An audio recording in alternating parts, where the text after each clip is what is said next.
Hello viewers, నమస్తే అండి. నా పేరు భూషణ్. ఈరోజు టాపిక్ ఏంటంటే రమేష్ గారు గాజుల రాగ్ అయింది.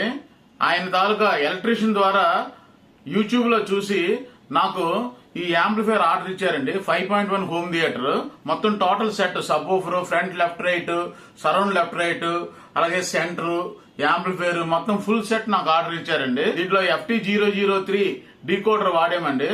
అది చాలా మంచి డీకోడర్, బాగుంటది. అలాగే గ్రోటెక్ 5.1 రిమోట్ కిట్ వాడామండి. అలాగే 5 ఛానల్స్ కి TDA 2050 ఈచ్ 30 వాట్స్ RMS. అలాగే సబోఫర్ కి 4 ట్రాన్సిస్టర్స్ మోనో 200 వాట్స్ యాంప్లిఫైర్ వాడామండి. దీంట్లో ఈ యాంప్లిఫైర్ 5.1 యాంప్లిఫైర్ అండి. ఇది యాజ్ యూజువల్ గా సబ్ గెయిన్ కంట్రోల్ వేసాను దీనికి, సబ్ గెయిన్ కంట్రోల్. అలాగే ఇది ఎన్కోడర్, మాస్టర్ వాల్యూమ్ కంట్రోల్. ఇది USB పెన్ డ్రైవ్ పెట్టుకోవడానికి ఆప్షన్ ఉంది ఇక్కడ, పెన్ డ్రైవ్ పెట్టుకోవడానికి. అలాగే రిమోట్ ఆప్షన్స్ చూస్తే దీంట్లో MP3 అంటే ఇప్పుడు పెన్ డ్రైవ్ అవుతుంది దీంట్లో. అలాగే మోడ్ సెలెక్ట్ తీసుకుంటే ఇక్కడ మోడ్ సెలెక్ట్ ఉంటుంది. ఈ మోడ్ సెలెక్ట్ చేసినప్పుడు ఇదిగోండి USBలోకి వెళ్ళింది. నెక్స్ట్ నొక్కినప్పుడు FM రేడియోకి వెళ్ళింది, FM రేడియో ఇది. అలాగే ఇంకోసారి మోడ్ నొక్కినప్పుడు ఆక్సిలరీలోకి వెళ్ళింది. అలాగా ఈ 3 ఆప్షన్స్ ఈ రిమోట్కి మోడ్ ద్వారా సెట్ చేసుకోవచ్చు. అలాగే ఇక్కడ FT003 యొక్క ఆప్షన్స్ ఇక్కడ ఉన్నాయండి. ఒకసారి నొక్కినప్పుడు ARC ఫంక్షన్ అవుతుంది. ARC అంటే HDMI ARC, audio return channel. ఇంకొకసారి ప్రెస్ చేసినప్పుడు ఆక్సిలరీలోకి వెళ్ళింది. ఇంకొకసారి ప్రెస్ చేసినప్పుడు ఆప్టికల్లోకి వెళ్ళింది. ఇంకొకసారి ప్రెస్ చేసినప్పుడు కోయాక్సిల్లోకి వెళ్ళింది. ఇలాగా ఇది FT003 యొక్క ఫంక్షన్స్ దీంట్లో ఉంటాయండి. ఇది వాల్యూమ్ కంట్రోల్, ఇదిగోండి వాల్యూమ్ ఇంక్రీజ్ అండ్ డిక్రీజ్ అవుతుంది. అలాగే సబ్ వూఫర్ అండి, ఇది సబ్ వూఫర్ కంట్రోల్. ఇది సబ్ వూఫర్ ఇంక్రీజ్ అవుతుంది, డిక్రీజ్ అవుతుంది. అలాగే ఇది సెంటర్, ఇది సెంటర్, చూడండి సెంటర్ డిక్రీజ్ అవుతుంది. అలాగే ఇది ఫ్రంట్ ప్లస్ మైనస్, ఇదిగోండి ఫ్రంట్. ఈ పక్కది ఇది రేర్ కంట్రోల్, ఇది ఇంక్రీజ్ అండ్ డిక్రీజ్. అలాగే ఇది బాస్ ఎఫెక్ట్కి, ట్రిపుల్ ఎఫెక్ట్కి. ఓన్లీ ఫ్రంట్ లెఫ్ట్ అండ్ రైట్కి మాత్రం ఈ బాస్ అండ్ ట్రిపుల్ పనిచేస్తాయండి. సింపుల్గా చెప్పుకోవాలంటే దీని గురించి ఇంతేనండి. ఇది గ్రోటెక్ కంపెనీదండి, చాలా బాగుంటుంది. ఇక్కడ కూడా ఇది బ్యాక్ సైడ్ బ్లాక్ వచ్చి వైట్ కలర్ డిస్ప్లేతో వస్తుంది అనమాట. నైట్ టైంలో చక్కగా నీట్గా కనిపిస్తుంది. ఇంకా రోజ్వుడ్ సన్మైక్ వాడి ఈ బాక్స్లు చేయడం జరిగిందండి. చూసారు కదా, చాలా నీట్గా ఉంటాయి బాక్సెస్ కూడా. Cinema hall model. Titan company speakers వాడామండి. అలాగే ట్వేటర్స్ కూడా రికార్డ్ కంపెనీ వాడాము. ఈ రెండు కూడా చాలా బాగుంటాయి. బ్యాక్ సైడ్ ఇదిగోండి స్పీకర్ సాకెట్ ఉంటుంది. ఇక్కడ లౌడ్ స్పీకర్ ఇన్ హ్యాంగింగ్ చేయడం గురించి ఇది కూడా ఉంటుంది. ఈ సబ్ వూఫర్ కూడా 300 వాట్స్ వరకు డ్రైవ్ చేస్తుందండి. చాలా మంచి DJ Pro కంపెనీ వారిది ఈ సబ్ వూఫర్. రిబ్ కూడా ఇది PP అండి, చాలా మంచిది. రిబ్ పాడవడం గట్టా ఉండదండి. అలాగే ఇది ఇంపోర్టెడ్ కోన్ అండి. దీనికి ఇంపోర్టెడ్ కోన్ వచ్చింది, అందువల్ల లాంగ్ డ్యూరేషన్ ఉంటుంది అనమాట. ఓఫర్ పోవడం గట్టా ఉండదు. దీనికి వాటర్ రెసిస్టెన్స్ కూడా ఉందండి. వాటర్లో తడిచినా కూడా ఏమీ అవ్వదు. దీనికి గ్రిల్తో ఇలా ఫిట్ చేసుకోవడమేనండి, అంతే.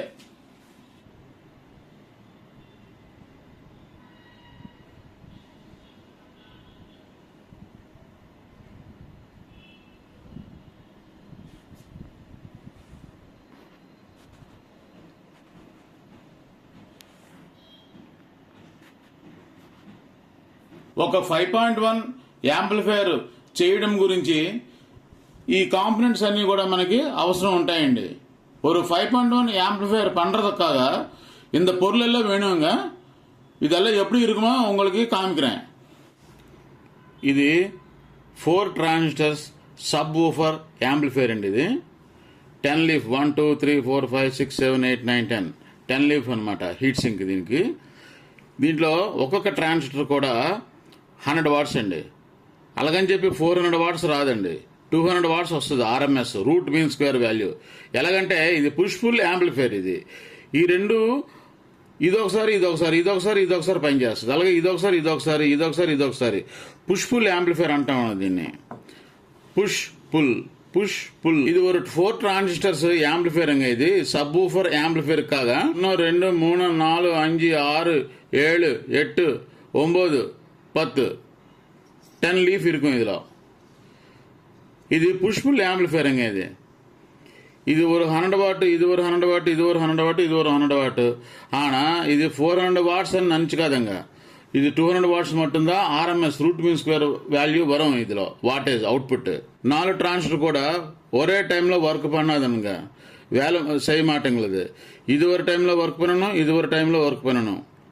இந்த ரெண்டும் சேர்ந்துட்டு புஷ் புல் மாதிரியாக ஒர்க் பண்ணணும். இது புஷ், இது புல்ல இருக்கணும். அந்த மாதிரி ஒர்க் பண்ணணும் இந்த டிரான்சிஸ்டரில். அதனால தான் நமக்கு வந்தது மட்டும் 200 வாட்ஸ் தான் வரும். இதுக்கு இந்த டிரான்ஸ்ஃபார்மர் யூஸ் பண்ணணும். இது 24-0-24 12-0-12 2 வோல்டேஜில் இருக்கும். இதில் இது 10 ஆம்பியர் வரும், இது 1.5 ஆம்பியர் வரும் 12-0-12. 2 கெப்பாசிட்டர்ஸ் 10,000 MFD 50 வோல்ட்ஸ் யூஸ் பண்ணிட்டேன். இந்த டயோட்ஸ் அதுக்கப்புறம் 12-0-12க்காக டிசி சப்ளை ரெகுலேட் பண்ணிட்டு இந்த பக்போர்டு ద్వారా கொடுத்துட்டேன் வெளியில் வர்றதுக்கு. இந்த ஜுவல் சப்ளை வோல்டேஜில் ப்ளஸ் மைனஸ் 0 அந்த மாதிரி இருக்கும். இந்த ஆம்பிளிஃபையர் 5 சேனலுக்காக தான். Front right, front left, centre, surround right, surround left அந்த மாதிரி 5 ஐசி இருக்கும். இதெல்லாம் ஐசிஸ் தான். TDA 2050 5 into 30 வாட்ஸ் 150 வாட்ஸ் டோட்டலில் வரும். இது டோட்டலாக இதுக்கு பவர் சப்ளை இதுதான் 24-0-24 5 amps. இந்த 24-0-24 என்ன பண்ணிட்டாச்சு நான், இந்த காயில் வைண்டிங் இருக்குல்ல, இது பேரலல் பண்ணிட்டு 0-24 பண்ணிட்டு இது கொடுத்துட்டேன். பாருங்க 2 வயர்ஸ் தான் வந்துடுச்சு. 24-0-24 3 வயர் வரும். அந்த மாதிரி கொடுக்கல நான். இதுக்கு 2 பேரல் பண்ணிட்டு 2 கெப்பாசிட்டர்ஸ் 2200. இதுக்கு பக் போர்டு. இந்த 24 వోల్ట్స్ నుంచే ఇది కూడా బక్ బోర్డుకి వోల్టేజ్ கொடுத்துட்டேன். ఈ ట్రాన్స్ఫార్మర్ 24-0-24 5 amps కదండి. ఈ డయాగ్రామ్లో మీకు అర్థం అవడం గురించి ఏదో చిన్న వైండింగ్ ఈ విధంగా పెట్టానండి. ఇది ఇట్లా 24-0-24 అండి. ట్రాన్స్ఫార్మర్ని ఈ విధంగా కలిపామనుకోండి, ప్యారలల్ అవుతుంది కదా. ఈ రెండు ఇలాగా ప్యారలల్ అయింది కదండి ఇలా కలిపితే. కానీ ఇలా కలపకూడదండి. ఇలా కలిపితే 180 degrees ఫేజ్ షిఫ్ట్ వచ్చి వోల్టేజ్ క్యాన్సిలేషన్ అయిపోయి షార్ట్ సర్క్యూట్ అయ్యి ట్రాన్స్ఫార్మర్ పోతుందండి. అలా కాకుండా దీన్ని మనం ఏం చేయాలంటే ప్యారలల్ చేయాలండి. ఇలా చేయాలి. అంటే ఈ వైండింగ్ని ఇలా తీసుకురావాలి. దీనికి ఇది కలపాలి. అప్పుడు ప్యారలల్ అవుతుంది. 180 degrees ఇన్ ఫేస్లో ఉంటుంది. ఈ వైండింగ్ 2.5, ఈ 2.5 ఈ వైండింగ్ రెండు కలిపి మీకు 5 amps వస్తుంది అనమాట. అందుకు నేను ఏం చేశాను, ఇలా ప్యారల్ చేశాను. ప్యారల్ చేసి ఇవ్వడం వల్ల యాంపియర్ ఎక్కువ వస్తుంది, కరెక్ట్గా దీనికి సరిపోద్ది. అసలు క్యాల్కులేషన్ ఎలాగంటే 5 ఛానల్ కలిపి మనకి 150 వాట్స్ అనుకున్నాం కదండి. 5 channels is equal to 150 watts అండి. అంటే 30 watts into 5 that is equal to 150 watts.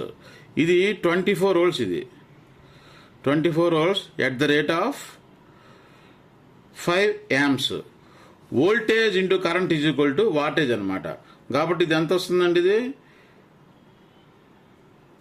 125 watts around అప్రాక్సిమేట్లీగా. అప్పుడు దీనికి సరిపోతుంది. ఇప్పుడు 30 వాట్ అంటే 30 వాట్ అన్నిటికీ ఒకేసారి పని చేయవండి. ఇవి సరౌండింగ్స్లోని ఈ బాక్స్కి ఒకసారి, ఆ బాక్స్కి ఒకసారి, సెంటర్కి ఒకసారి, బ్యాక్ సైడ్ సరౌండ్ లెఫ్ట్కి, సరౌండ్ రైట్కి ఒకసారి ఇలా మారుతుంటుంది. కాబట్టి 125 వాట్స్ దీని నుంచి వచ్చినప్పుడు ఇది ఇనఫ్ అండి. ఇది అందువల్ల ఏంటంటే ఇది సూటబుల్ అవుతుంది ఈ ట్రాన్స్ఫార్మర్ దీనికి.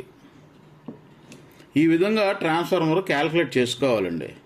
200 వాట్స్ సబ్ యాంప్లిఫైర్కి 24-0-24 10 amps ట్రాన్స్ఫార్మర్ మనం యూజ్ చేస్తున్నాం. V/I is equal to wattage కాబట్టి 240 వాట్స్ వస్తుంది ఈ ట్రాన్స్ఫార్మర్ నుంచి. యాక్చువల్గా అంత రాదండి. 10 amps అంటామా, 10 amps ఉండదు ఈ ట్రాన్స్ఫార్మర్. ఒక 8 amps ఉంటుంది, 9 amps ఉంటుంది. మన మోటార్ సైకిల్ కంపెనీ వాళ్ళు ఏం చెప్తారు, 200 స్పీడ్ వస్తుంది, 150 స్పీడ్ వస్తుంది, మీటర్ మీద ఫుల్ రీడింగ్ ఉంటుంది. అంతవరకు మనం రైడింగ్ చేయగలమా? చేయలేము, అది రాదు. అలాగే మైలేజ్ కూడా చెప్తాడు 100 కిలోమీటర్స్ వస్తుందని. 100 కిలోమీటర్స్ వస్తుందా? రాదు. అలాగే ఇది కూడా 10 amps ఉంటే 10 amps రాదండి. ఓ 1 amp 2 amp తగ్గించి చూసుకోవాలి మనం ఎప్పుడైనా సరే. ఆ విధంగా చూసుకుంటే 240 వాట్స్ ట్రాన్స్ఫార్మర్ నుంచి వాటేజ్ 240 వాట్స్ వస్తుందండి దీనికి. అప్పుడు సఫిషియెంట్గా ఇది కూడా 200 వాట్స్ కాబట్టి దీనికి సరిపోతుంది అన్నమాట.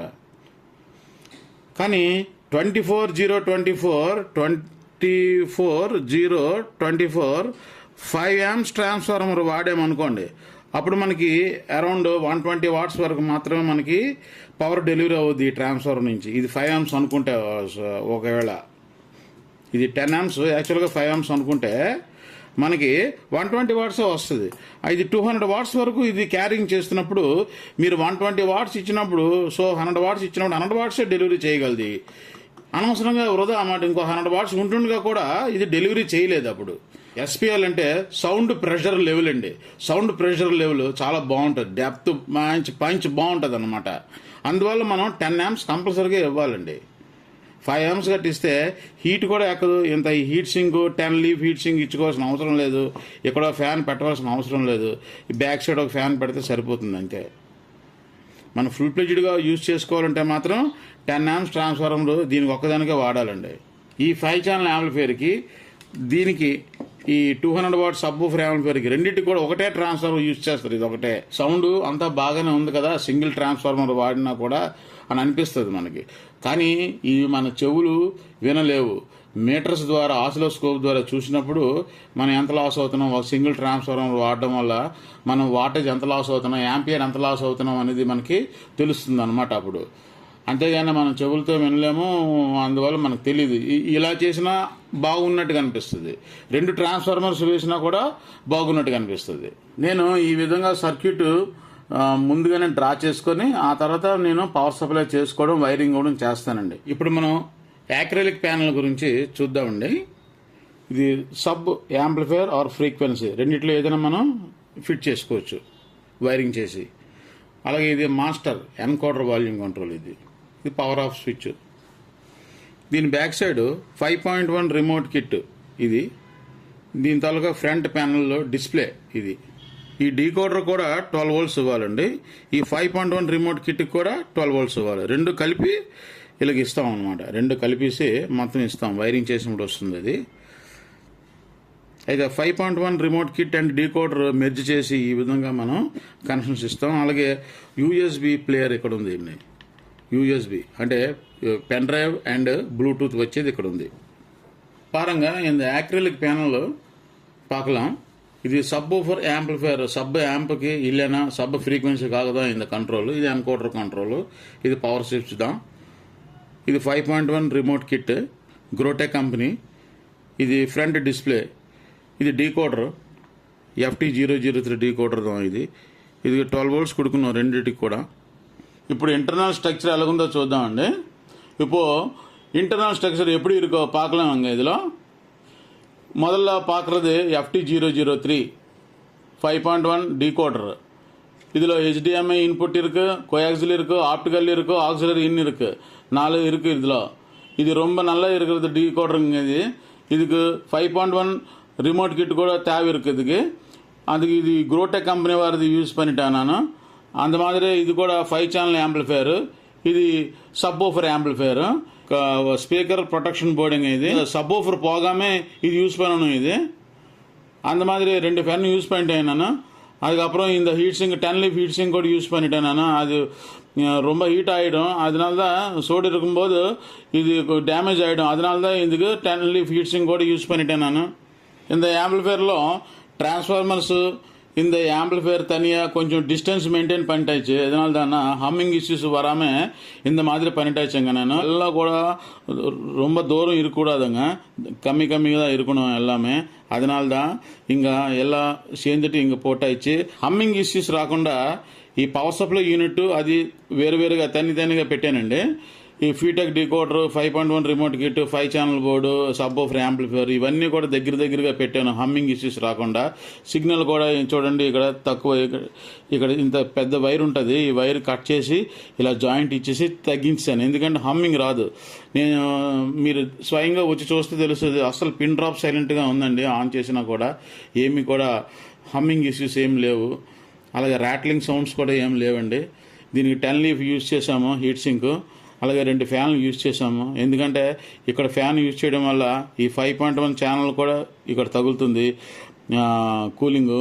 అలాగే ఈ రెసిస్టర్స్ ఉన్నాయి కదండి, ఈ 0.22 ఆర్ 0.33 ఓమ్స్ రెసిస్టర్స్ వాడతారు ఇక్కడ, ఫీజిబుల్ రెసిస్టర్స్ అవి సిమెంట్ కోటెడ్. అవి ఏంటంటే చాలా హీట్ ఎక్కుతాయండి, రొంబ హీట్ అయ్యారు అది. అందుచేత ఏంటంటే అందుకు ఈ కూలింగ్ కావాలన్నమాట. అలాగే బ్యాక్ సైడ్ కూడా పినాడి కూడా అంద మాదిరి. అలాగే సబ్ ఆఫర్ గెయిన్ కంట్రోల్ కూడా ఇక్కడ ఉంది ఇక్కడ.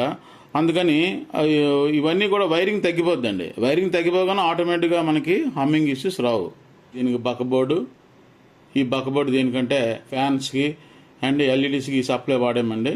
అలాగే బక్కబోర్డు డీకోడర్కి 5.1 రిమోట్ కిట్కి యూజ్ చేసామండి. 5 ఛానల్స్ కూడా బాడీకి ఫిట్ చేయడం వల్ల అదొక హీట్ సింక్ లాగా పనిచేస్తుంది అనమాట.